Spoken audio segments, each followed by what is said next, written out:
السلام علیکم ناظرین، جہاد و قتال سیریز میں آج ایک نئی ویڈیو کے ساتھ آپ کے سامنے حاضر ہوں۔ آج میں اس ویڈیو میں سیدنا ابوبکر صدیق رضی اللہ تعالیٰ عنہ کے دور خلافت کے ایرانی اور عراقی سرحد پر ان کی مشترکہ فوجوں کے ساتھ جو جہاد ہوا، جس کے بعد عراق کی فتح کا دروازہ کھلا، اس اہم ترین جہاد کی رودات آپ کے سامنے رکھوں گا۔ ناظرین، مسلسل شکستوں نے ایرانیوں میں غم و غصے کی آگ بھڑکا دی تھی۔ عراق کے عرب قبیلوں پر شکستوں کا اور بھی زیادہ اثر ہوا اور وہ بھی انتقام لینے پر تل گئے۔ ان سب نے ایرانیوں کے ساتھ مل کر بڑے پیمانے پر جنگ کی تیاریاں شروع کر دیں۔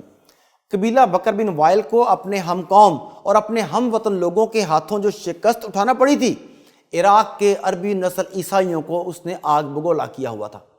انہوں نے طیش میں آ کر مسلمانوں سے ایک بار پھر جنگ کرنے کی تیاریاں شروع کر دیں۔ اپنا سردار بنو اجلان کے ایک شخص عبدالسعود اجلی کو بنایا اور وہ حیرہ و ابلا کے درمیان مقام علیس پر فوجیں اکٹھی کرنے لگے۔ ساتھ ہی ایرانی دربار سے مدد کی درخواست بھی کی۔ وہاں سے بہمن جازویہ کو حکم ملا کہ وہ بھاری جمعیت لے کر عیسائیوں کی مدد کو پہنچے۔ یہ احکام ملنے کے بعد بہمن جازویہ نے مناسب خیال کیا کہ وہ مسلمانوں سے فیصلہ کن مقابلے کے لیے شہنشاہ اردشیر سے بالمشافہ گفتگو کرے۔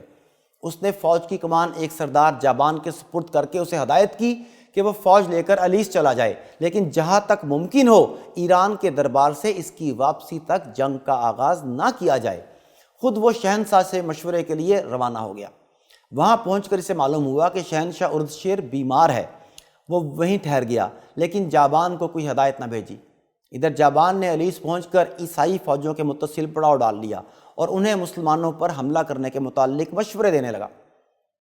ان کی یہ آمد اتنی خفیہ تھی کہ پہل سیدنا خالد کو بھی اس حوالے سے معلومات نہ ملیں، لیکن سیدنا خالد بن ولید کو، ایک باخبر جرنیل کو، یہ خدشہ ضرور تھا کہ عیسائیوں کی مدد کے لیے ایرانیوں کا لشکر بھی جابان کے زیر سرکردگی میدان جنگ میں موجود ہے، جبکہ اس سے پہلے انہیں صرف عربی نسل عیسائیوں کی اجتماع کی خبر ملی تھی۔ سیدنا خالد تسلی کے لیے پہلے اپنا لشکر لے کر حفیر پہنچے اور یہ اطمینان کرنے کے بعد کہ ان کے مقرر کردہ گورنر وہاں کا نظم و نسق کامیابی سے چلا رہے ہیں اور پشت کی جانب سے کسی حملے کا اندیشہ نہیں، تو پھر وہ دشمن کے مقابلے کے لیے روانہ ہوئے۔ علیس پہنچتے ہی انہوں نے عیسائیوں کو تیاری کا موقع دیے بغیر ان سے لڑائی چھیڑ دی۔ یہ حملہ اس قدر اچانک ہوا کہ عیسائی بالکل نہ سنبھل سکے اور پہلے ہی حملے میں ان کا سالار قیس بن مالک مارا گیا۔ جب جابان نے محسوس کیا کہ عیسائیوں کی صفوں میں اضطراب پیدا ہونے لگا ہے، تو وہ ایرانی فوج کا ایک دستہ لے کر آگے بڑھا اور جوش انگیز جملوں سے عیسائیوں کی ہمت بندھانے لگا اور انہیں جم کر مسلمانوں کا مقابلہ کرنے کی تلقین کرنے لگا۔ اس کے مقرر کیے ہوئے آدمی عیسائیوں کی صفوں میں اعلان کرتے پھرتے کہ بہمن جازویہ ان کی مدد کے لیے عنقریب ایک لشکر جرار لے کر پہنچنے والا ہے، اس کے آنے تک پامردی سے مسلمانوں کا مقابلہ جاری رکھیں اور تمام خطرات کو نظر انداز کر کے بہادروں کی طرح میدان جنگ میں ڈٹے رہیں۔ چنانچہ عیسائی سنبھل گئے اور انہوں نے بڑی جرت اور دلیری سے مسلمانوں کے مسلسل حملوں کو روکنا اور ان کا مقابلہ کرنا شروع کیا۔ یہ عزم و ثبات اور صبر و استقلال دیکھ کر سیدنا خالد بن ولید حیران رہ گئے اور انہوں نے مسلمانوں کو جوش دلایا کہ وہ ایک بار پھر بھرپور طاقت سے دشمن پر حملہ کر دیں۔ عیسائیوں کو لڑتے ہوئے بہت دیر ہو چکی تھی۔ ان کی امیدوں کا واحد سہارا بہمن جازویہ تھا، کیونکہ اس کے آنے تک ایرانی فوج ان سے مل کر جنگ میں حصہ نہیں لے سکتی تھی، لیکن بہمن کا کہیں پتہ نہیں تھا۔ جابان بھی حیران کہ کیا کرے کیا نہ کرے۔ ادھر مسلمانوں کا دباؤ برابر بڑھتا چلا جا رہا تھا اور ان کے مقابلے میں عیسائیوں کی کوئی چال کامیاب نہ ہو پا رہی تھی۔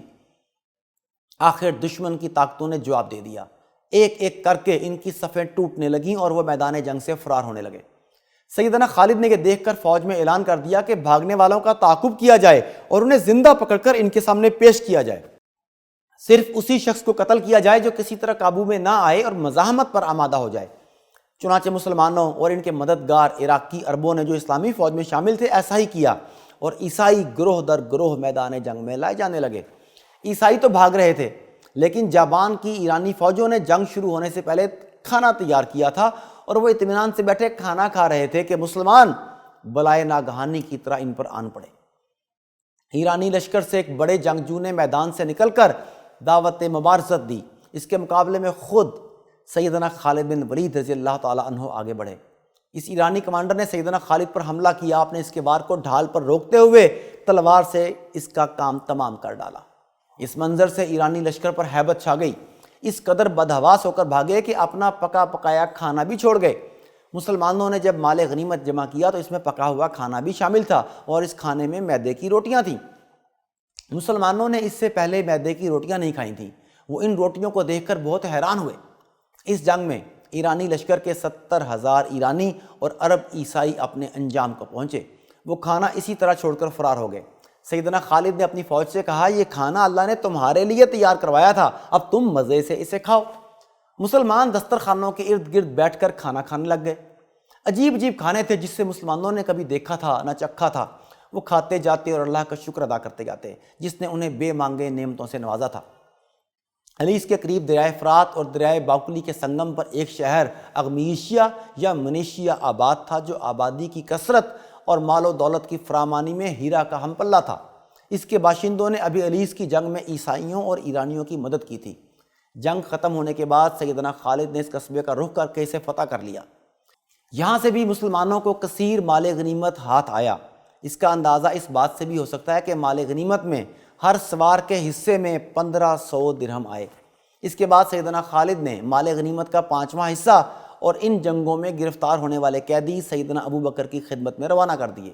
انہی کے ہمراہی بنی اجل کے ایک شخص جندل کو بھیجا گیا، جس نے حلیز کی فتح، مال غنیمت اور قیدیوں کی کثرت اور سیدنا خالد کے کارناموں کا حال تفصیل کے ساتھ سیدنا ابو بکر سے بیان کیا۔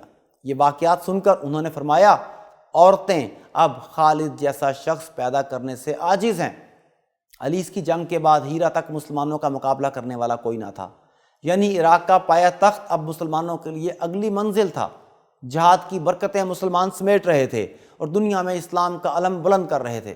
ناظرین، ایسی ہی مزید اسلامی جہاد و قتال کے مارکوں کے بارے میں ویڈیوز دیکھنے کے لیے ہمارے ساتھ جڑے رہیے۔ اللہ نگہبان۔